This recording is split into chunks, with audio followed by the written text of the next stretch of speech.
तो जाहिर सी बात है कि शहरियत कानून पर लगातार कोहराम मचा हुआ है। तशद्दुद और हंगामा एक तरफ, चारों तरफ एक तरह से बरपा है। इस पर आखिर काबू कैसे पाया जाए, आज इसी पर हम प्राइम डिबेट में बात करेंगे। बहुत खास मेहमान भी हमारे साथ जुड़ेंगे, लेकिन बार बार सवाल यही उठ रहा है कि जिस तरह से एहतिजाज हो रहा था और एहतिजाज के बाद अब यह एहतिजाज अब तशद्दुद में बदलता जा रहा है और कल से और आज तक तकरीबन 8 लोगों की जानें जा चुकी हैं। बड़े पैमाने पर एक तरह से प्रॉपर्टी का नुकसान हो रहा है, सरकारी जो अमलाक हैं उनका बड़े पैमाने पर नुकसान हो रहा है। इसके लिए जिम्मेदार किसे गर्दाना जाए? क्या वाकई में इस तरह के तशद्दुद के बाद जो मसला है वो मसला हल होगा? आज इसे भी हम प्राइम डिबेट में समझने की कोशिश करेंगे। बहुत खास मेहमान मेरे साथ जुड़े हुए हैं। बहुत जल्दी अपने मेहमानों का आपसे तारुफ करा देता हूं। मेरे साथ खालिद अनवर साहब जेडीयू लीडर हैं, मेरे साथ जुड़े हुए हैं। इनके अलावा फहद अहमद साहब फॉर्मर जनरल सेक्रेटरी हैं Tata institute of social sciences Mumbai के, वो भी इस डिबेट का हिस्सा है, मेरे साथ जुड़े हुए हैं। सलमान निजामी साहब कांग्रेस लीडर हैं। प्रज्ञा भूषण जी सुप्रीम कोर्ट की सीनियर वकील हैं, वो भी इस डिबेट का हिस्सा है। वीएन राय साहब साबिक आईपीएस अफसर हैं, वो भी इस डिबेट का हिस्सा है। कुछ देर में बीजेपी के लीडर भी हमारे साथ इस डिबेट में जुड़ेंगे। जितने मेहमान मेरे साथ जुड़े हुए हैं सभी का बहुत इस्तकबाल और वेलकम। मैं सबसे पहले खालिद अनवर साहब आपसे ही शुरुआत करना चाहूंगा। खालिद साहब, एक जो शुरुआत हुई थी इस बिल के पास होने के बाद राज्यसभा से लोगों में नाराजगी थी, लेकिन हमने देखा कि यह नाराजगी अब तशद्दुद में एक तरह से बदलती जा रही है। आज सिर्फ अगर हम आज की बात करें तो कई लोगों की जानें चली गई, बड़े पैमाने पर तशद्दुद हुआ है। यूपी, दिल्ली और कई रियासतें हैं जहां पर यह दायरा बढ़ता जा रहा है लगातार।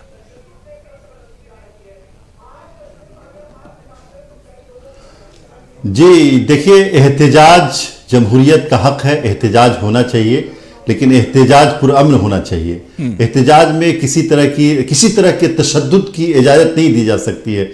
लेकिन एक बात समझिए अबू हुरैरा साहब, ये बिल जो आज एक्ट बन गया, कानून बन गया है, उस एक्ट को बनाने से पहले मुझे हैरत है कि इतनी बड़ी जमहूरियत के, इतने बड़े मुल्क के, इतनी बड़ी जमहूरियत के वजीर आजम, वजीर दाखिला खुद अपने लोगों को एतमाद में नहीं ले सके।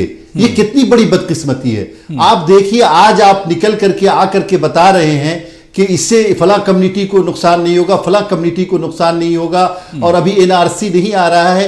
क्या ऐसा नहीं किया जा सकता था कि एक्ट बनाने से पहले जिस तरह आपने असम के लोगों को बुलाया, अब बंगाल के लोगों को भी बुला लेते, आप तमिलनाडु के लोगों को भी बुला लेते, आप कुछ मुस्लिम कम्युनिटी के लोगों से भी बात कर लेते, उन लोगों को एतमाद में लेते? क्यों नहीं ऐसा किया गया? मुझे बड़ी हैरत हो रही है कि जहां एहतिजाज हो रहे हैं वहां के वजीर आला बजाय के हमदर्दी के 2 लफ्ज बोलने के वो धमकियां दे रहे हैं। यानी तशद्दुद को कोई जायज नहीं कह सकता, और कोई भी पॉलिटिकल पार्टी या कोई भी कम्युनिटी ये नहीं कह सकती कि तशद्दुद जायज है, बिल्कुल गलत है, तशद्दुद नहीं होना चाहिए, सरकारी इमलाक का नुकसान नहीं होना चाहिए। लेकिन आप एक स्टेट के वजीर आला हैं, आप एक मुल्क के जिम्मेदार हुक्मरान हैं, आपकी जबान हुक्मरानों वाली होनी चाहिए, आपकी जबान धमकी वाली नहीं होनी चाहिए। आप धमका रहे हैं, आप जो है ना बदला लेने की क्या बात कर रहे हैं आप ऐसे में मुल्क में हालत खराब हो रही है, लोगों का निकलना मुश्किल हो रहा है, उसमें आप माहौल को ठंडा करने की बात करेंगे या माहौल को गर्म करने की बात करेंगे?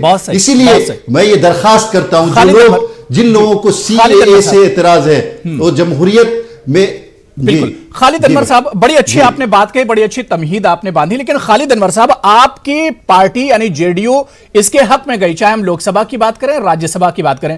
क्या खालिद अनवर साहब जेडीयू को इस बात का बिल्कुल एक तरह से यकीन नहीं था कि यह बिल पास होने के बाद, एक एक्ट बनने के बाद हालात इतने ज्यादा खराब हो जाएंगे? देखिए, हालात इस बिल की वजह से नहीं खराब हो रहे हैं, बात समझ लीजिए अबू हुरैरा साहब। हालात इस बात को लेकर के खराब हो रहे हैं कि एनआरसी लाया जाएगा, और बार बार ये कहा जा रहा है कि एनआरसी लाएंगे, और उसकी कोई तफसील नहीं बताई जा रही। देखिए, सीएए को सपोर्ट हम लोगों ने ये इसलिए किया था, हमारी पार्टी ने किया था कि कुछ शरणार्थियों को नागरिकता देनी है, इससे सीएए से किसी का नुकसान नहीं हो रहा था। लेकिन जब आप इसको एनआरसी से जोड़ के देखते हैं, और मुझे हैरत है कि जो लोग ये आकर के बयान दे रहे हैं कि सीए से किसी को नुकसान नहीं होगा, वो दूसरे जुमले में ये कहते हैं कि एनआरसी करूंगा, यूसीसी करूंगा, ये करूंगा, वो करूंगा। मुझे तकलीफ होती है कि कि आप निकल के आ रहे हैं ये बयान देने के लिए कि भाई सीएए से तकलीफ नहीं होनी चाहिए और दूसरे जुमले में तकलीफ पहुंचा रहे हैं, या आप अमनो अमान कायम करना चाहते हैं? आप क्या चाहते हैं? आप मुल्क के लोगों के साथ क्या क्या रवैया अपनाना चाहते हैं? आप ये समझते हैं कि लाठी डंडों से मुल्क चलेगा? आप ये समझते हैं कि किसी को दबा करके मुल्क चलेगा? आप ये समझते हैं कि धमका करके मुल्क चलेगा? ऐसी जमहूरियत नहीं चल सकती है साहब। आपको अपने लोगों को एतमाद में लेना पड़ेगा। अबू हुरैरा साहब एक बात समझिए, जमहूरियत का मतलब ये होता है, ये नहीं है कि आप 303 जीत करके आ गए कि आपने सरकार बना लिया, जो चाहे आप करें। जमहूरियत में हर कदम पर पे आवाम को एतमाद में लेना पड़ता है। कोई भी कदम ऐसा नहीं होगा जिसमें आवाम को एतमाद में नहीं लेना जेडीयू जो है वो सहयोगी है बीजेपी की और एनडीए की। ये बात अगर नीतीश कुमार जी समझाएं, ये बात अगर खालिद अनवर साहब समझाएं, और अगर ये बात जेडीयू सरकार को समझाए तो उन्हें ज्यादा अच्छे से समझ में आएगी। खालिद अनवर साहब, जो कुछ इस वक्त हो रहा है, जिस तरह से मुल्क जल रहा है, एक बयान पीएम की तरफ से नहीं आया या होम मिनिस्ट्री की तरफ से एक बयान नहीं आया है। नहीं, हमारे वजीर आला नीतीश कुमार ने आज ही शाम को बहुत बड़ा बयान दिया। उन्होंने मीडिया को कहा है कि हम एनआरसी कैसे कबूल कर सकते हैं? नहीं कबूल करेंगे एनआरसी, हम लागू नहीं होने देंगे। हमको राज्यसभा में लड़ना पड़े, लोकसभा में लड़ना पड़े, अपने स्टेट में लड़ना पड़े, जहां लड़ना पड़े हम लड़ने के लिए तैयार हैं, लेकिन एनआरसी लागू नहीं होने देंगे। हंगामा किस बात पे है भाई? हंगामा अबू हुरैरा साहब इसी बात पे है कि आप एक तरफ कहते हैं कि कोई कम्युनिटी डरे नहीं, वहीं पे कहते हैं एनआरसी करूंगा साहब, एनआरसी लाऊंगा, यूसीसी लाऊंगा। यानी समझ से बालातर है कि आप समझाने आ रहे हैं या बरगलाने आ रहे हैं, ये समझने की बात है। वजीर आला नीतीश कुमार ने आज बयान दिया है और मीडिया को बताया कि हम किसी भी कीमत पे एनआरसी। देखिए, आप देखिए एक बात देखिए, बिहार में बहुत एहतजाज हो रहे हैं, लेकिन क्या आपने सुना कि बिहार में एक तशद्दुद हुआ हो कहीं पर? क्या आपने सुना कि पुलिस को लाठीचार्ज करनी पड़ी हो? क्या आपने सुना कि पुलिस ने कहीं एहतजाज को रोका हो? पुरअमन एहतजाज कीजिए, हम उसका एहतराम करते हैं। जमहूरियत के अंदर हर तरह का एहतजाज होना चाहिए। कल हमने एक तस्वीर देखी थी कि पप्पू यादव को उनके घर में एक तरह से नजरबंद कर दिया गया था। यह बिहार की ही तस्वीर थी मेरे ख्याल से, पटना की, जहां पर पप्पू यादव को उनके घर पर ही नजरबंद कर दिया गया था। खालिद अनवर साहब, मैं सलमान निजामी साहब आपके पास आना चाहूंगा। लेकिन आप अबू हुरैरा साहब सुनिए, जी, आपने कल देखा होगा। जी, नहीं ठीक है, बात पूरी कर लीजिए खालिद अनवर साहब, बात पूरी कर लीजिए। कल देखा होगा पप्पू यादव जी ने पूरे पटना में एहतजाज किया। पटना में पप्पू यादव जी ने एहतजाज किया, पूरे डाक बंगले चौराहे को ब्लॉक करके रखा और बहुत देर तक एहतजाज किया, तकरीरें की उन्होंने, और हम लोगों ने इजाजत दी, हमारी सरकार ने इजाजत दी। भाई जमहूरियत है, क्यों नहीं इजाजत देंगे? आप जो बात कह रहे हैं, उस दिन इनपुट था इस तरह का कि कोई हादसा हो सकता है, इसलिए उनको रोका गया कि आज मत कीजिए। बिल्कुल, मैं सलमान निजामी साहब आपके पास आना चाहूंगा। सलमान निजामी साहब, जाहिर सी बात है, सोनिया गांधी जैसे लीडर को, जो अपोजिशन की भी एक लीडर हैं और अपोजिशन का सबसे बड़ा चेहरा है, आज उन्हें मुल्क के सामने निकल कर आना पड़ा, कौम के सामने आना पड़ा। और लगातार जब से ये बिल एक तरह से पास हुआ है, उसके बाद सोनिया गांधी जी की तरफ से बयान आ रहे हैं, और आज भी सोनिया गांधी ने कौम से खिताब किया और उन्होंने सीधे सीधे कहा कि आवाम की आवाज को यह सरकार एक तरह से दबा रही है।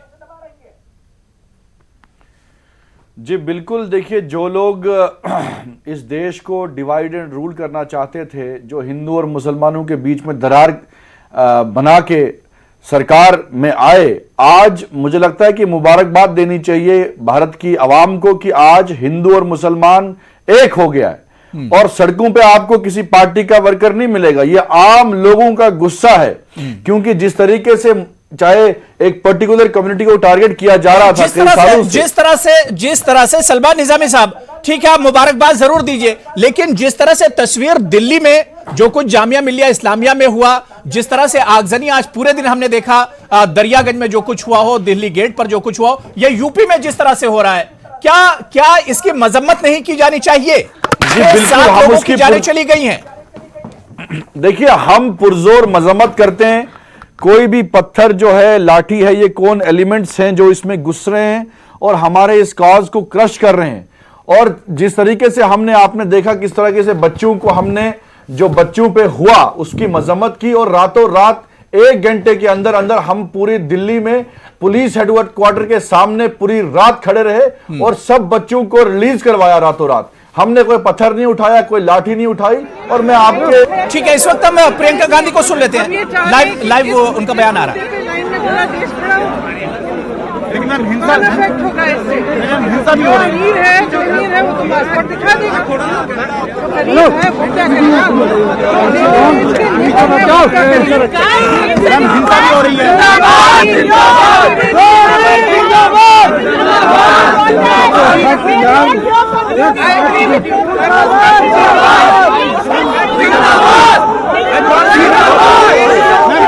She is not addressing me.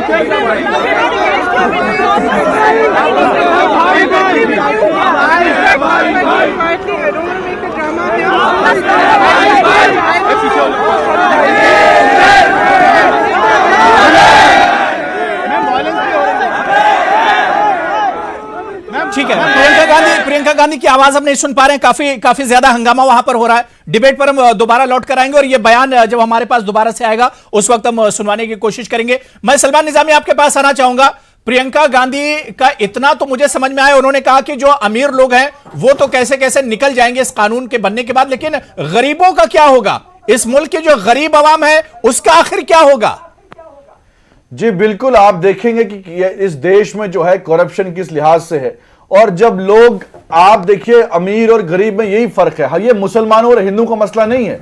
NRC जब लागू होगी, एनआरसी का रूल है। हमारे जो देश के सबसे बड़ी हमारी अफसोसनाक बात यह है कि हमारे 5 में जो प्रेसिडेंट ऑफ इंडिया है, आज उनका परिवार जो है एनआरसी के थ्रू जो है वो बाहर निकला, वो आज देश का नागरिक नहीं है। जो प्रेसिडेंट ऑफ इंडिया का बात है, इंडिया के प्रेसिडेंट जो रह चुके हैं, उनका परिवार जो है आज सड़क पे है और बाकी आम लोगों की तो बात ही नहीं है। ये मसला जो है ये हिंदू मुसलमान का नहीं है, ये हमारी पहचान का है। आज वो लोग आसाम में देखिए आप, जिन्होंने इस देश के लिए कुर्बानी दी, एक ब्रिगेडियर, उसका परिवार आज सड़क पे है।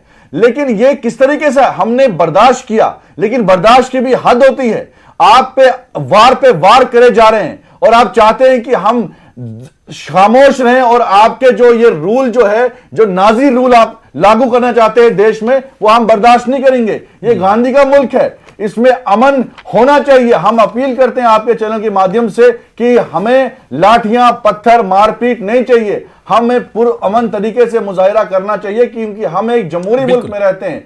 लेकिन ये साजिशें जो कहना कि भाई सिख हो या हिंदू हो या कोई ईसाई हो, वो आ सकते हैं अगर उनके पास कागज भी नहीं हो, और लेकिन आप ये कहें कि मुसलमान उसमें नहीं है। और जो हक तो ये हो गई, जाहिर सी बात है कि अगर आपको एहतजाज या प्रोटेस्ट करना है तो पुरअमन तरीके से कीजिए, पीसफुली कीजिए। ये जो अभी यूपी या दिल्ली में जिस तरह की तस्वीरें आ रही हैं, ये बहुत हैरान करने वाली हैं, बहुत परेशान करने वाली एक तरह से तस्वीरें हैं, जिस तरह से तशद्दुद हो रहा है। इस बीच मेरे साथ शिवम त्यागी, बीजेपी लीडर है, वो भी जुड़ चुके हैं। शिवम, आपका भी बहुत इस्तेमाल है।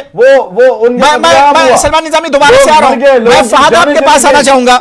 फहद अहमद मैं आपके पास आना चाहूंगा। सलमान निजामी मैं दोबारा से आ रहा हूं। फहद मैं आपके पास आना चाहूंगा। फहद, लगातार जब से ये बिल पास हुआ उसके बाद लगातार आप लोग आवाज उठा रहे हैं और मैंने देखा कि मुंबई में तो बड़े पैमाने पर कल प्रोटेस्ट हुआ। क्या कुछ मांगे आप लोगों की है? क्यों इस तरह से सड़कों पर आना पड़ रहा है आप लोगों को?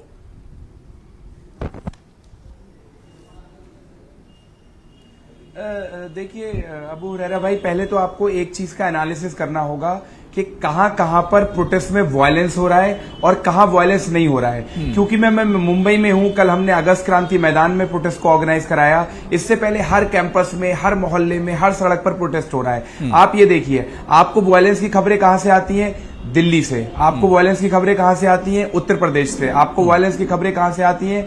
गुजरात के अहमदाबाद से। और कहां पर शांतिपूर्वक प्रोटेस्ट हो रहे हैं? महाराष्ट्र, केरला, राजस्थान।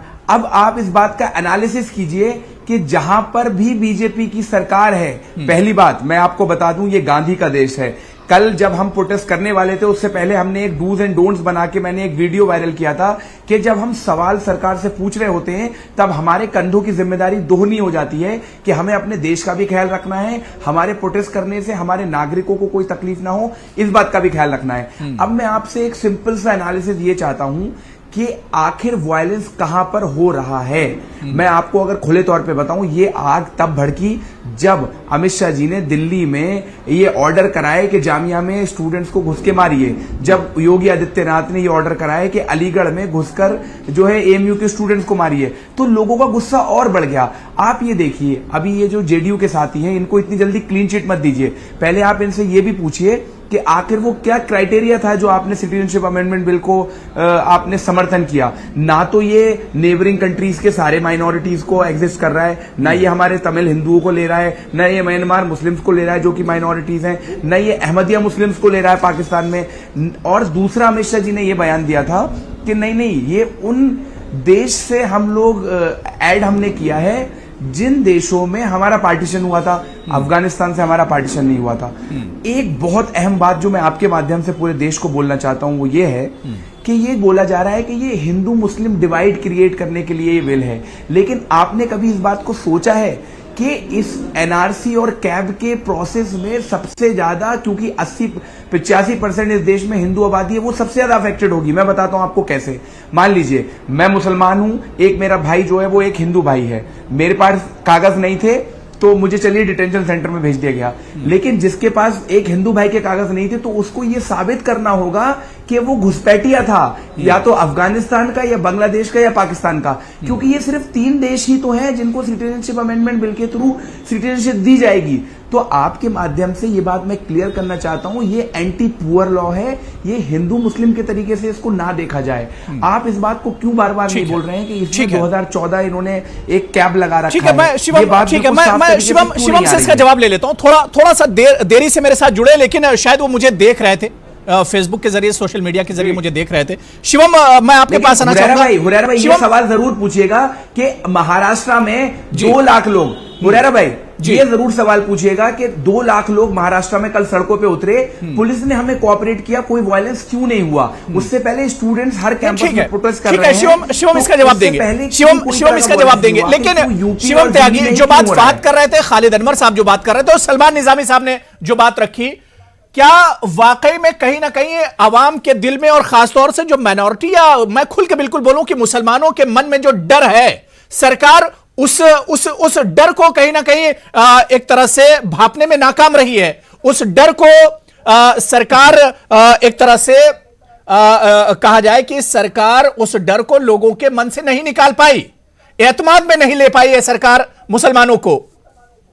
देखिए, अब सबसे पहले तो यह बात है कि डरने की जरूरत ही नहीं है। जब इस देश के प्रधानमंत्री और गृह मंत्री ने लगातार कहा, फ्लोर ऑफ द हाउस खड़े होकर कहा कि इस देश को, मुसलमान को बिल्कुल भी डरने की जरूरत नहीं है, और इस बात को 1 बार 2 बार नहीं, करीब 12 बार रिपीट किया गया फ्लोर ऑफ द हाउस, दोनों फ्लोर से, ठीक है। बावजूद उसके इस देश में कुछ लोग हैं, अभी मैं बार बार सुन रहा था, करीब करीब हर बोलने वाले ने कहा कि ये गांधी का मुल्क है। जी, ये गांधी का मुल्क है, इसमें कोई दो राय नहीं है, लेकिन आप इतने इनकॉम्पिटेंट हैं कि आपने लोगों को सड़कों पर तो बुला लिया, लेकिन उसके बाद आप वहां हिंसा होने से रोक नहीं सके। ये गांधी का देश आज जल रहा है और आप कह रहे हो कि ये गांधी का मुल्क है। हाँ, ये गांधी का मुल्क है, लेकिन जब आप प्रोटेस्ट बुलाते हो, आप कहते हो कि कुछ एलिमेंट्स हैं घुस जाते हैं। मुझे एक चीज बताइए, जब प्रोटेस्ट बुलाते हो आप और वहां पर कुछ लोग घुस जाते हैं, तो ये जिम्मेदारी किसकी है? क्या ये आपकी जिम्मेदारी नहीं है कि जिन लोगों को शिवम, लेकिन फहद ने जो सवाल उठाया, जिम्मेदारी फहद ने जो सवाल उठाया कि जहां जहां पर जिन स्टेट में बीजेपी की सरकार है वहीं पर हंगामा हो रहा है, मैं रिस्पॉन्ड करना चाहता हूं। अब मैं आ जाता हूं, मेरे मित्र फहद ने जो कहा, करना चाहता हूं, आप मुझे 2 बातें बताइए जो है ये मुसलमानों में जो डर है, जब आप बाकी की माइनॉरिटीज जो है वो कवर क्यों नहीं हो रही? क्या आप मुझे सुन पा रहे हैं? बैठाते हो तो ये मुसलमानों में डर पैदा होता है। जब उनकी बेल की एप्लीकेशंस आप पॉलिटिकल लीडर्स देते हैं, तब मुसलमानों में डर पैदा होता है। मैं सिर्फ इतना कहना चाहता हूं, अगर आप मुझे सुन पा रहे हैं फहद, मैं आपको एक चीज बहुत साफ तरीके से बता रहा हूं, आपने पढ़ा तो है, लेकिन इतना नहीं पढ़ा जितना काफी है, देश को समझने की जरूरत है। आपने श्रीलंका की बात की, अब और इसके अलावा प्रज्ञा भूषण, मैं आपके पास आऊंगा, मिलेगा आपको। शिवम, जल्दी से बात पूरी कर लीजिए आप। हाँ, मैं दूसरी चीज, फहद ने बहुत सारी चीजें कही कि श्रीलंका को क्यों नहीं किया। साहब, 2009 में इसी देश में श्रीलंका से 1 करोड़ लोग आए थे, तब हमने अफगानिस्तान, बांग्लादेश और पाकिस्तान से माइनॉरिटीज को नहीं बुलाया था, क्योंकि उस समय सिचुएशन सिविल वॉर जैसी थी श्रीलंका में। इसलिए वहां के तमिल लोग और हिंदू लोग यहां पर आए। ठीक है, लेकिन शिवम, जो फहद ने जो सवाल किया है कि नॉन बीजेपी स्टेट में इस तरह का हंगामा नहीं हो रहा और बीजेपी के जहां सरकार है वहां पर हंगामा आखिर क्यों हो रहा है? भी देशों में माइनॉरिटीज हैं, उसकी जिम्मेदारी बनती है इस देश की सरकार की कि उन लोगों को शरण दे और समय समय पर यह होता रहे। ये कांग्रेस ने भी किया है। आप 8 बार अमेंडमेंट कर चुके हैं इस बिल में। शिवम, शायद मेरी आवाज आप नहीं सुन पा रहे हैं, मेरा सवाल नहीं सुन पा रहे हैं शिवम। जब वो कहते हैं कि सब धर्मों को हम सिटीजनशिप देंगे और एक धर्म का नाम नहीं लेते हैं, हाँ, दिक्कत उससे है। मैं जवाब दे रहा हूं, नहीं होनी चाहिए, क्यों नहीं? डिस्क्रिमिनेशन मैं बता देता हूं, हम तो वेलकम करते हैं। अरे हम तो पहले नहीं, देखिए ये लड़ने और बहस का वक्त नहीं है। इस वक्त कई स्टेट हैं जहां पर हंगामा चल रहा है। सबसे पहले हमारी नजर तो इस बात पर होनी चाहिए कि इस हंगामे को कैसे कम किया जाए, इस हंगामे को किस तरह से खत्म किया जाए। मैं वीएन राय साहब आपके पास आना चाहूंगा। वीएन राय साहब, सर, जिस तरह से हंगामा बरपा है, जाहिर सी बात है कि हमारा जो एडमिनिस्ट्रेशन है, जो हमारी पुलिस है, उसकी जिम्मेदारियां कहीं ना कहीं बहुत ज्यादा बढ़ जाती हैं। और इस तरह के हालात पर जब मुल्क के कई स्टेट में इस तरह का तशद्दुद और इस तरह का वायलेंस और प्रोटेस्ट लगातार हो रहा है, ऐसे में क्या कुछ जिम्मेदारी होती है एडमिनिस्ट्रेशन की? देखिए, एडमिनिस्ट्रेशन की तो पहली और आखिरी जिम्मेदारी है कि शांति व्यवस्था कायम रहे, किसी के जान का नुकसान ना हो, माल का नुकसान ना हो। और आज दिल्ली पुलिस ने बहुत अच्छा काम किया, मैं देख रहा था टीवी पर लगातार। दिल्ली पुलिस ने अच्छा काम किया। उत्तर प्रदेश में जरूर दुर्भाग्यपूर्ण हुआ है, 6 जाने गई हैं, लेकिन उसमें पुलिस की कितनी लापरवाही थी या ज्यादती थी। जो लोग प्रदर्शन कर रहे थे उसमें किस हद तक बलवाई घुस गए थे, किस हद तक उन्होंने हिंसा करने की कोशिश की, ये सारी चीज़ें तो अब अगले कुछ दिनों में स्पष्ट हो जाएंगी। मेरा अपना मानना है कि जो पॉलिटिकल पार्टीज जो चाहे प्रदर्शन कर रही हैं या जो रूलिंग पार्टी है जिसने ये दोनों कानून एनआरसी और सिटीजन्स अमेंडमेंट एक्ट लाए, इन लोगों को ज़्यादा मैच्योरिटी के साथ काम करना चाहिए। और अपने एक तो रूलिंग पार्टी को, जनता को ये अधिकार देना चाहिए कि जनता आएगी सड़कों पर, प्रदर्शन करेगी, जाहिर है कि ये तो फंडामेंटल चीजें इसमें इन्वॉल्व है। और विरोधी दलों को ये भी कोशिश करनी चाहिए कि वो ऐसे लोगों पर नियंत्रण रखे जो भीड़ में आकर के कभी आगजनी करते हैं, कभी पुलिस में पथराव करते हैं। से बचना है। और एक बात याद रखना चाहिए, जैसे ही आप हिंसा करेंगे आप लड़ाई हार जाएंगे। आप सरकार से जीत नहीं सकते हिंसा करके, तो ये तो आप अपने कॉज को ही नुकसान कर रहे हैं। तो इन दोनों को ये ध्यान में रखना पड़ेगा। बिल्कुल। मैं प्रज्ञा भूषण जी आपके पास आना चाहूंगा। प्रज्ञा जी, मुल्क में अभी जिस तरह के हालात हैं, लगातार प्रोटेस्ट हमने देखा, कई स्टेट में प्रोटेस्ट हो रहा है और खासतौर से यूपी और दिल्ली की अगर हम बात करें तो यहां पर तो एक तरह से वायलेंस अब शुरू हो चुका है। कई जिलों में एक तरह से आज आगजनी हुई और पुलिस को ताकत का भी इस्तेमाल करना पड़ा। प्रज्ञा भूषण जी, क्या इस तरह के हालात में हमारी जो जुडिशरी और खासतौर से अगर हम सुप्रीम कोर्ट की बात करें, क्या उसे एक तरह से नोटिस नहीं लेना चाहिए इन हालात पर?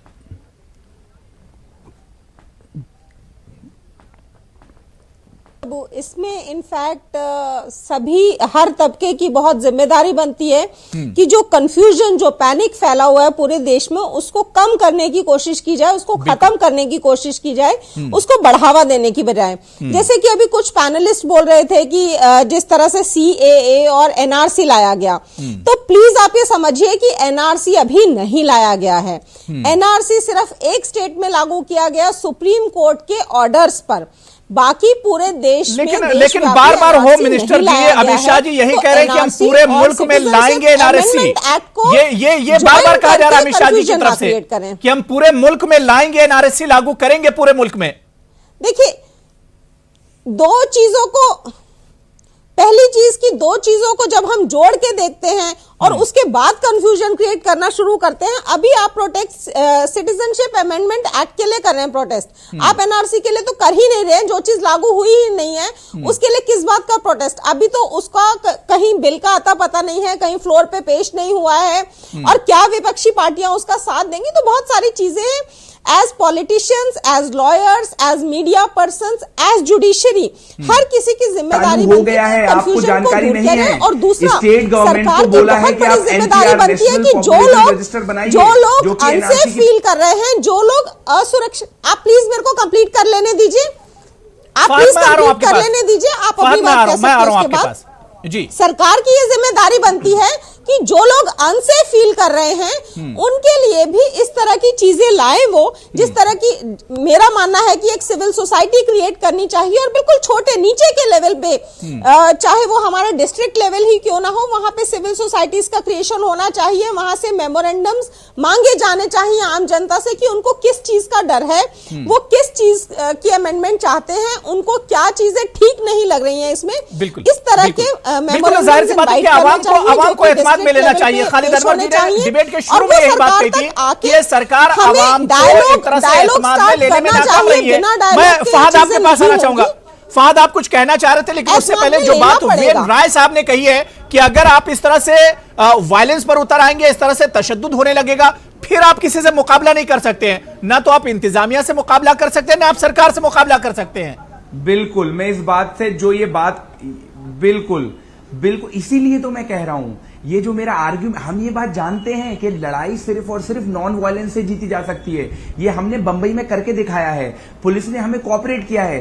तभी मैं आपसे बोल रहा हूं कि बीजेपी जहां पर गवर्नमेंट में है वहां पर वो स्टेट स्पॉन्सर्ड वायलेंस करा रही है ताकि लोगों का अटेंशन खत्म हो जाए। आप मुझे ये बताइए, जब जामिया के छात्रों को लाइब्रेरी के अंदर घुस के मारा जा रहा था, तब क्या वो वहां पर कोई आगजनी कर रहे थे? जब उनको टॉयलेट में घुस के मारा जा रहा था, तब क्या वो आगजनी कर रहे थे? जब एमयू के छात्रों के हॉस्टल्स के कमरे के अंदर आग लगाई जा रही थी, तब क्या वो आगजनी कर रहे थे? आप इस बात को समझिए, हम लोग पीसफुली इस लड़ाई को लड़ना चाहते हैं। मेरी बहन अभी ये बोल रही थी कि डरने की जरूरत नहीं है, एनआरसी लागू नहीं हुई है। मैं आपसे ये दरखास्त करता हूं, NPR national population of register का नोटिफिकेशन जारी हो चुका है।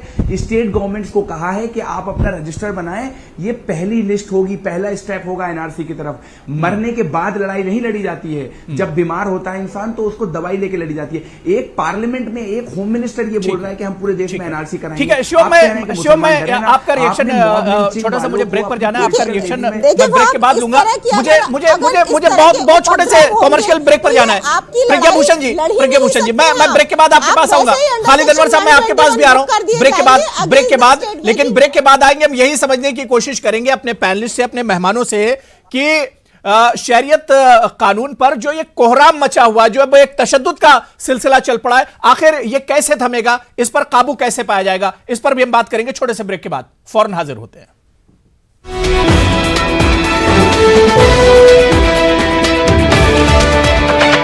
हंगामा बरपा है, चार जानिब कोहराम है। अब इस कोहराम पर आखिर काबू कैसे पाया जाएगा, ये कोहराम आखिर थमेगा कैसे, और जिम्मेदारी किसकी बनती है? जिस तरह से तशद्दुद हो रहा है, कई लोगों की जानें चली गई हैं, कई लोग हॉस्पिटल में जिंदगी और मौत की जंग लड़ रहे हैं। आखिर इसके लिए जिम्मेदार अब किसे गर्दाना जाए? इस जो माहौल खराब हुआ है, आखिर इसकी शुरुआत कहां से हुई? आज इसी को हम प्राइम डिबेट में समझने की कोशिश कर रहे हैं। बहुत खास मेहमान मेरे साथ डिबेट में जुड़े हुए हैं।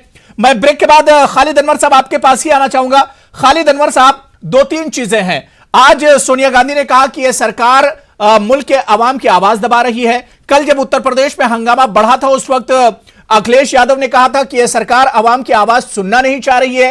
और मेरा साफ साफ सवाल यह है कि यह जो अब हंगामा इतना ज्यादा बढ़ चुका है, इसके लिए जिम्मेदार किसे माना जाए?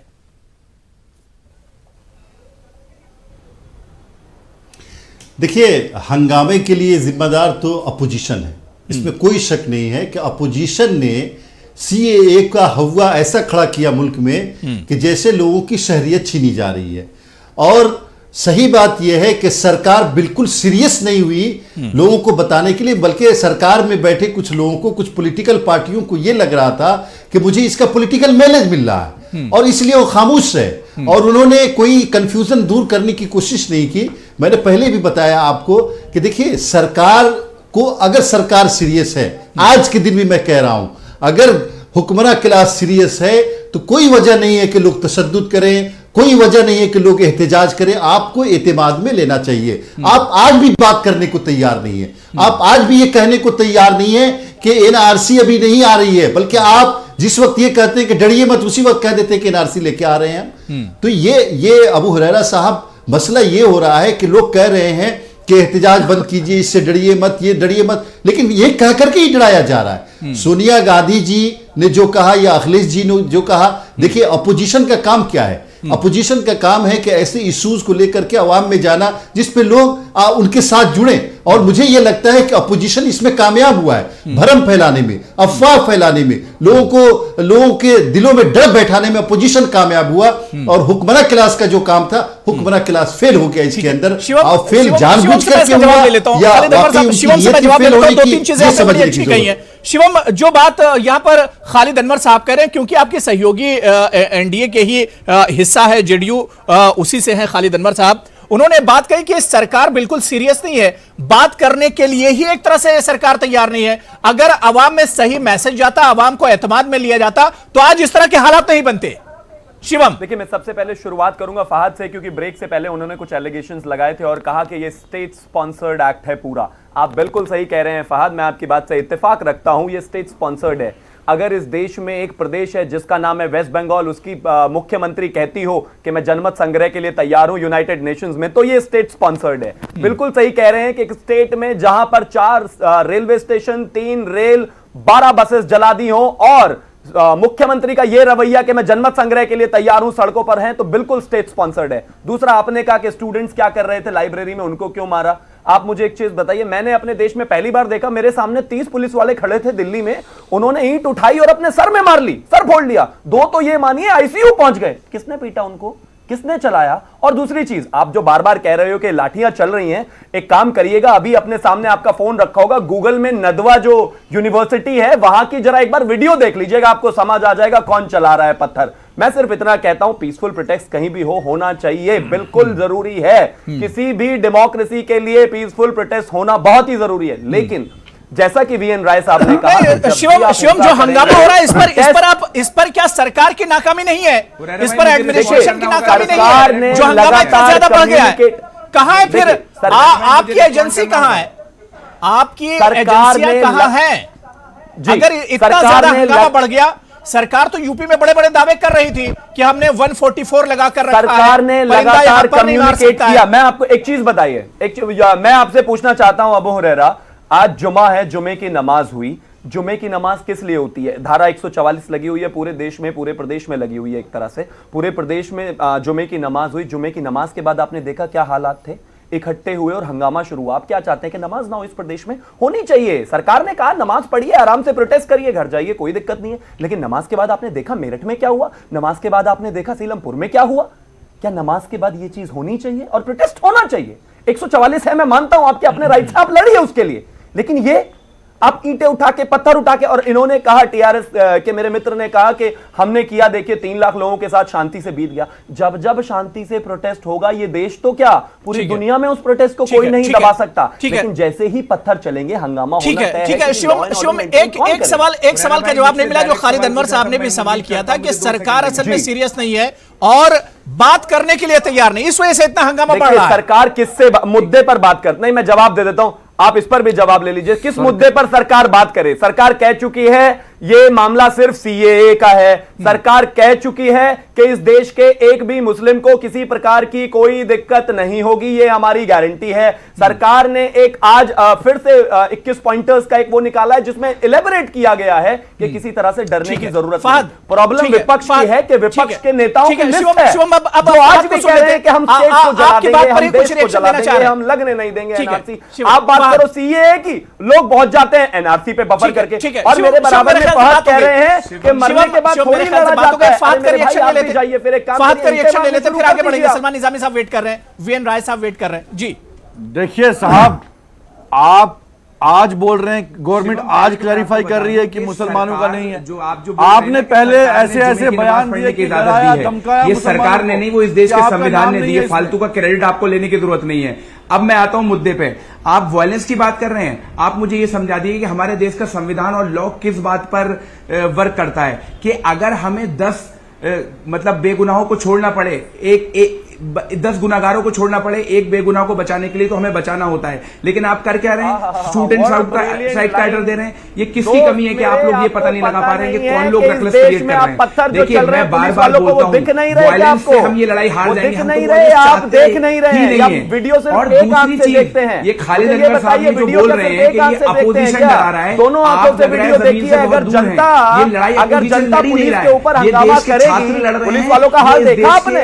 इस देश की जनता गुनहगारों का मतलब क्या है कि पुलिस वालों को गन क्यों दी हुई है? फिर आपने काम करिए, गन छोड़ दीजिए, उनके हाथ में फूल दे दीजिए। कोई अगर आपको मार रहा है तो फूल दे देना, पिटते रहना। ऐसी बातें करते हो आप? पढ़े लिखे होने के बावजूद आप ऐसी बात करते हो? देश का लॉ एंड ऑर्डर मेंटेन करेगा कौन? आप करेंगे? आप यहाँ बैठकर कह रहे हैं कि मरने के बाद थोड़ी लड़ाई होगी, मरने से पहले होगी। तो ये मैं कहता हूँ चलिए आप क्रेडिट मत आपको पता चल दीजिए। ये जाएगा लड़ाई इस देश की भोली जनता जो पिस रही है आप लोगों के बीच में बैठ के, उसका जिम्मेदार कौन है? इस जिम्मेदार कौन है? इस बात को आप गौर आपने कीजिए अगर कि ये अपोजिशन का ये जो credit floor of the house आपके पास जवाब नहीं था, जहां आपको 163 वोट होनी चाहिए थी, वहां लोकसभा में मात्र 80 वोट मिले आपको। कैसी बातें कर रहे हैं आप? ठीक है, मैं सलमान निजामी साहब आपके पास आना चाहूंगा। मैं चाह रहा हूं कि एक एक कर ही जवाब आप लोग दीजिए ताकि बात समझ में आए। मैं फहद, मैंने टाइम दे दिया।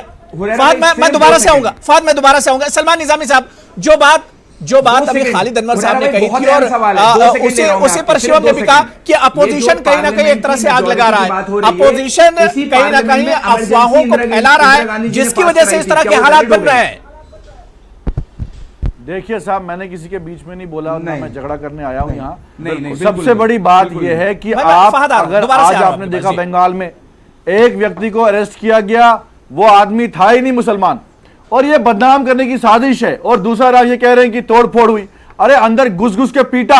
यहां जो लोग सड़कों पे हैं ये किसी पार्टी के साथ नहीं है, ये आम लोग हैं। ये आसाराम बापू और बाबा राम रहीम के समर्थक नहीं है जो लाठियां खाएं। ये लोग जो है अपनी इज्जत बचाने के लिए अपनी आइडेंटिटी, पहचान और अपनी जो हमारे हिंदुस्तानी होने की आइडेंटिटी है। आप 70 साल के बाद हमें बोल रहे हो कि आप हिंदुस्तानी हो या नहीं हो? किसने बोला? जिन लोगों का कोई योगदान नहीं था आजादी में, आज प्रेसिडेंट ऑफ इंडिया के परिवार वाले जो है वो पूछा क्या हमने? क्यों? अमित शाह ने बोला। अरे अमित शाह ने डराया, धमकाया। आप बोल रहे हो ना, आप बोल रहे हो जब लोग आउट ऑफ कंट्रोल हो गए, जब आपके हाथ लोग रुके नहीं पा रहे। अब आप बोल रहे हैं आप आपके हाथ आपसे वोटर कार्ड मांगा क्या? आधार कार्ड मांगा क्या? आपसे मांगा क्या? अभी तो कुछ मांगा ही नहीं आपसे। अरे जनता को बगला रहे हो, आप एनआरसी के नाम पे डरा रहे हो। आपने बोला, अमित शाह ने बोला, अमित शाह ने बोला, मुस्लिम वोट का ठेकेदारी चल रही है। क्यों नहीं शामिल किया उसमें? कहता हूँ मुसलमानों को यहाँ से भगाना चाहते हो आप, क्योंकि अफगानिस्तान, पाकिस्तान, बांग्लादेश में मुस्लिम मेजोरिटी है, इसलिए नाम। अरे साहब, मुस्लिम मेजोरिटी 50 मुल्क है मुसलमानों के, वहाँ किसी हिंदू को नहीं बोला जाता कि तुम निकल जाओ। अरे माइनॉरिटी बोला लॉ पढ़ के 50 मुल्क के मुसलमानों के, वहाँ किसी हिंदू को नहीं बोला जाता कि तुम निकलो। लॉ पढ़कर आइए, आप बन रहा है मुझे। अरे मैंने आपसे ज्यादा पढ़ा हुआ है। हमने ठीक है सलमान निजामी और शिवम बात हो गई। शिवम बात हो गई। सलमान निजामी साहब देखिए, मैंने दोनों को टाइम दे दिया और मेरा बिल्कुल मकसद नहीं कि जो बाहर चल रहा है वो मेरे डिबेट में भी हो, जो हंगामा बाहर हो रहा है वही हंगामा डिबेट में भी हो, क्योंकि डिबेट का मकसद ये है कि कुछ निकल कर आना चाहिए, कुछ उसका मकसद होना चाहिए और कुछ मीनिंगफुल बातें यहां पर होनी चाहिए। जो मसला हमारे सामने है उस मसले पर कुछ बात होनी चाहिए। लड़ाई झगड़ा हमारे डिबेट का मकसद बिल्कुल नहीं है। फहद, बहुत छोटा सा रिएक्शन आपका। फहद, आप कुछ कहना चाह रहे हैं? सलमान निजामी साहब बात हो गई, मैं वीएन राय साहब उसके बाद आ रहा हूं। प्रज्ञा भूषण जी, मैं आ रहा हूं आपके पास। शिवम, सुन लीजिए, मेरा बिल्कुल ये मकसद नहीं कि डिबेट में भी आप चिल्लाएं, यहां पर हंगामा हो, क्योंकि मैं चाह रहा हूं जो हंगामा इस वक्त मुल्क के सामने है, जो परेशानी और प्रॉब्लम मुल्क के सामने है, जो यहां आवाम के सामने परेशानी है, उस पर कुछ बात हो जाए। अगर एक थोड़ा सा मसला भी अगर यहां हमारे डिबेट से निकल कर आता है, सामने कुछ इश्यूज निकल कर आते हैं, तो मेरे ख्याल से मेरे डिबेट की कामयाबी होगी। फहद, बहुत छोटा सा रिएक्शन आपका। फहद, बहुत छोटा सा रिएक्शन। हुरैरा भाई, ये जो एनआरसी का पूरा प्रोसेस है ये डॉक्यूमेंट्री बेस्ड प्रोसेस है। मैं आपको बताना चाहता हूं कि हमारे देश में डेटा जो है वो वाइटल, हमारे पास है एक वाइटल रजिस्ट्रेशन सिस्टम, उसमें हम डेथ, बर्थ और मैरिज जो है हम उसमें रजिस्टर्ड करते हैं। लेकिन अनफॉर्चुनेटली सिर्फ 10% पॉपुलेशन हमारी ऐसी है जो उस वीआरएस के अंदर आती है। अब मैं आपसे पूछना चाहता हूं कि जब एक आदमी मर जाता है 10 साल तक उसके वोटिंग लिस्ट से उसका नाम नहीं निकलता है, आप उनसे ये कह रहे हैं कि 1951 का हमें कागज दीजिए। आप मुझे ये बताइए, मोदी जी से हम पिछले 6 साल से कह रहे हैं कि वो डिग्री जो लोग सीने पे लगा के रखते हैं कि वो डिग्री स्मृति ईरानी जो मोदी जी देते वो नहीं दे पा रहे। अब बहुत अहम बात जो खालिद अनवर भाई बार बोल रहे हैं, अपोजिशन भड़का रहा है। मैं आपसे फिर कह रहा हूं कि आप सड़कों से दूर हैं। ये सिटीजन की लड़ाई है। हम अपने देश के संविधान को बचाने के लिए अपने देश का, देखिए, जिनको धर्म के नाम पे देश चाहिए था वो पाकिस्तान जा चुके हैं। ये देश गंगा जमुनी तहजीब का है, ये गुलदस्ता है जिसमें हर फूल है। जो भी इस गुलदस्ते को तोड़ने की साजिश रखेगा, हम उसको सत्ता से नीचे उतार देंगे, चाहे वो कोई भी हो, कोई सी भी पॉलिटिकल पार्टी हो। इस देश का नागरिक और इस देश का युवा जाग चुका है, वो सड़कों पे उतर चुका है। कोई पॉलिटिकल पार्टी की मजाल नहीं है कि वो 2 लाख लोगों राय को साहब और सुरक्षा दे। प्रज्ञा भूषण जी बहुत देर से वेट कर रहे हैं, दोनों लोग वेट कर रहे हैं। मैं 30 सेकंड दूंगा बस जी। प्लीज मैं फहद से कहना चाहता हूं, प्लीज इस देश को झूठ बोलना, गुमराह करना नेशनल टेलीविजन पर बंद कर दीजिए। किसी ने ना 1951 के डॉक्यूमेंट मांगे हैं ना 71 के। आप दिखते पढ़े लिखे हैं, लेकिन आपने सुना नहीं शायद कि आज इस देश में जब ना एनआरसी का प्रोसेस शुरू होगा, उसमें आधार कार्ड से लेकर वोटर कार्ड से लेकर सारे डॉक्यूमेंट वैलिड होंगे। किसने मांगा आपसे 1951 और 71 का डेटा? कैसी बातें कर रहे हैं? कम से कम आज ये देश चल रहा है, टीवी पर बैठकर झूठ तो मत बोलिए। ये कहां पर लिखा हुआ है कि आधार कार्ड और क्या नाम है वोटर आईडी कार्ड वैलिड होगा? पहले आप मुझे ये बताओ, एनआरसी की जरूरत ही क्या है शिवम जी? इस मुल्क में एनआरसी की जरूरत कहां है? मांगा जाएगा या नहीं मांगा जाएगा? चाहते हैं सर कि इस देश में जितने भी घुसपैठी हैं उनको आने दिया जाए, एनआरसी नहीं होना चाहिए। एक बात बताइए, इस दुनिया में मुझे कोई एक देश ऐसा बता दीजिए जिसके पास अपने नागरिकों का रजिस्टर ना हो। नहीं, उसके लिए एनआरसी की जरूरत नहीं है, उसके लिए पहले से मेरा मैकेनिज्म है। कहां से ला रहे हो? देश के पास पहले से मैकेनिज्म बिल्कुल जरूरत है, और ये मैंने नहीं बनाया, मेरी सरकार ने नहीं बनाया, कांग्रेस का प्रोसेस है। हमेशा से इन सारे प्रोसेसेस की नींव कहीं ना कहीं कांग्रेस की रजीम में रखी गई थी। अरे कांग्रेस का था असम के लिए, आप पूरे देश में लाना चाहते हैं, वो गलत है। पूरे देश में लाना।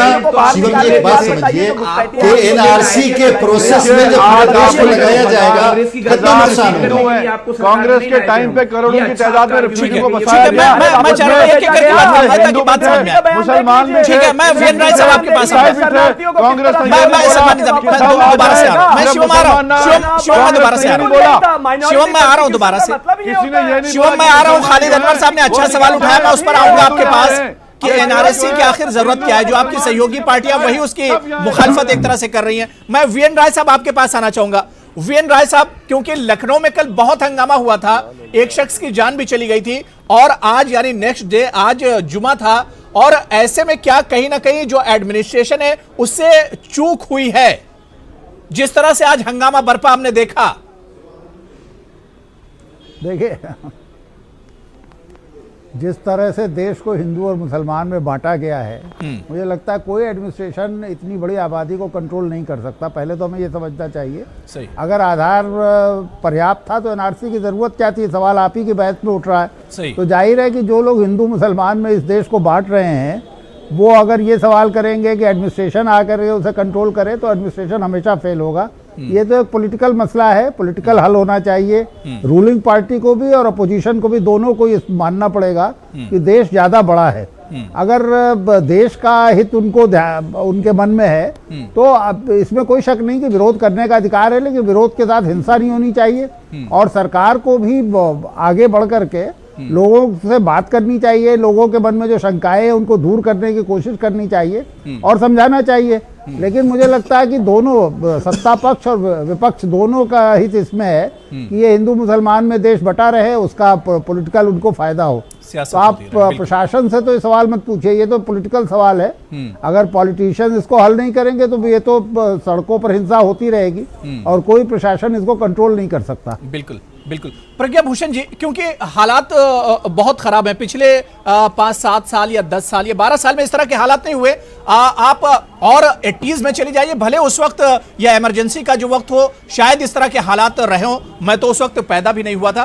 क्या इस तरह के हालात में, जो इस वक्त मुल्क के हालात हैं, कई स्टेट में एक तरह से इस तरह के हालात बने हुए हैं जहां पर वायलेंस है और तशद्दुद हो रहा है, क्या ऐसे में सुप्रीम कोर्ट ने जिस तरह से इस पर सुनवाई की तारीख 22 जनवरी दी है, क्या आपको नहीं लगता है कि सुप्रीम कोर्ट को इसमें आगे आना चाहिए और इसकी सुनवाई पहले की जाए? क्या कुछ मसला है ये पूरा, इस पर पहले ही कदम उठाने की जरूरत है?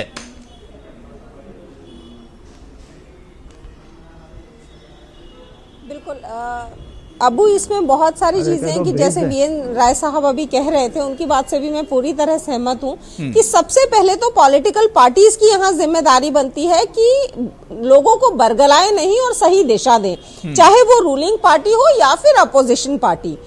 जो रूलिंग पार्टी है उसको लोगों को अपने कॉन्फिडेंस में लेना होगा और लोगों की जो भी प्रॉब्लम्स हैं या जो भी उनको इश्यूज हैं उसको फेस करना होगा, उनके जवाब देने होंगे। जो अपोजिशन पार्टी है जो लोगों को बरगला रही है या इंसाइट कर रही है उनको इस तरह की वायलेंस के लिए, उसको भी अपने आप पे काबू रखना पड़ेगा और अगर वो काबू नहीं रख सकते तो गवर्नमेंट ऑफ इंडिया को उनको काबू में रखना होगा।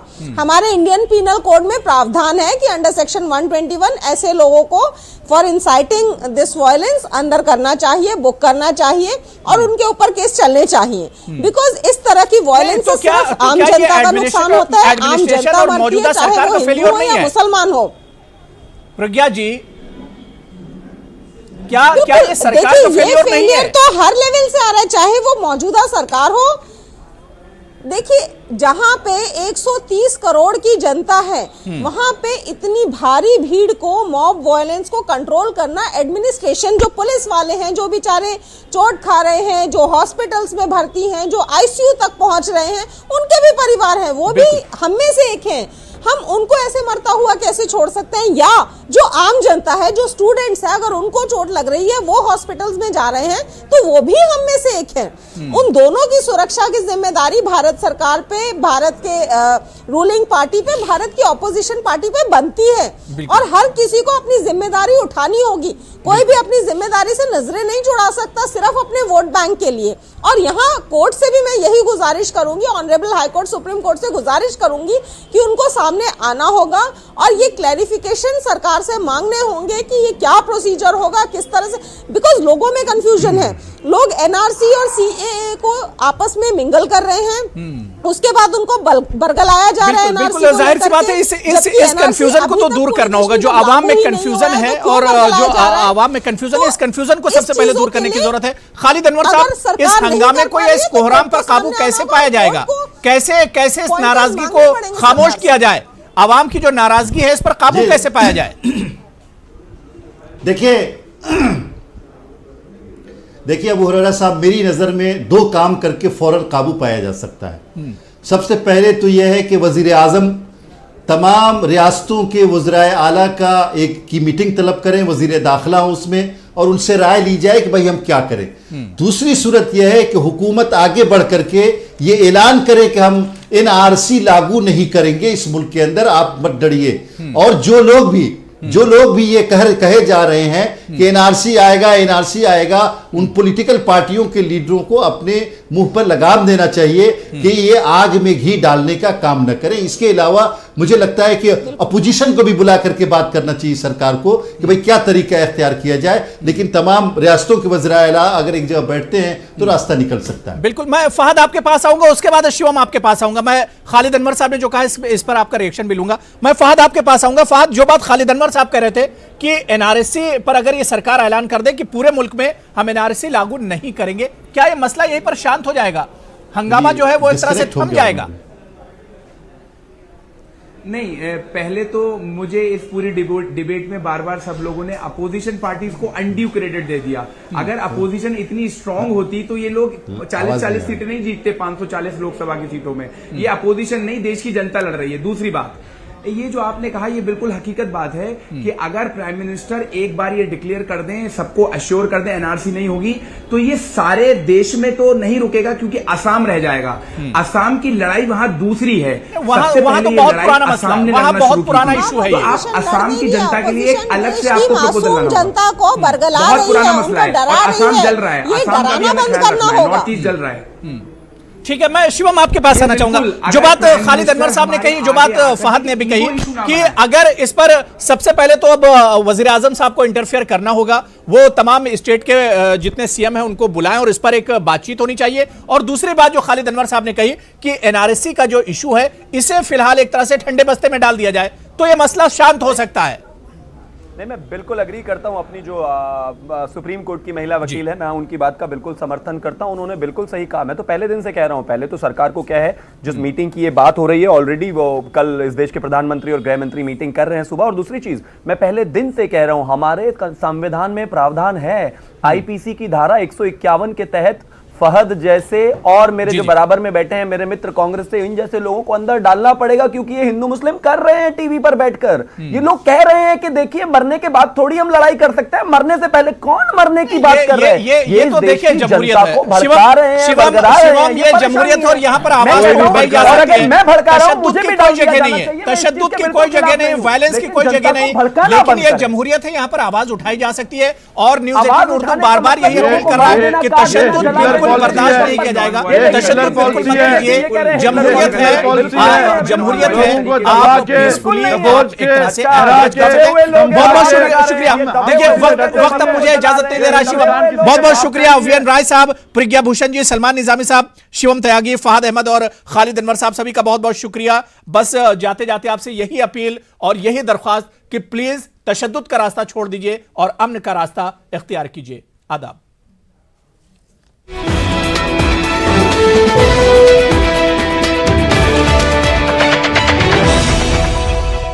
इस न्यूज हेडलाइंस के प्रायोजक सच्ची सहेली, महिलाओं के लिए सबसे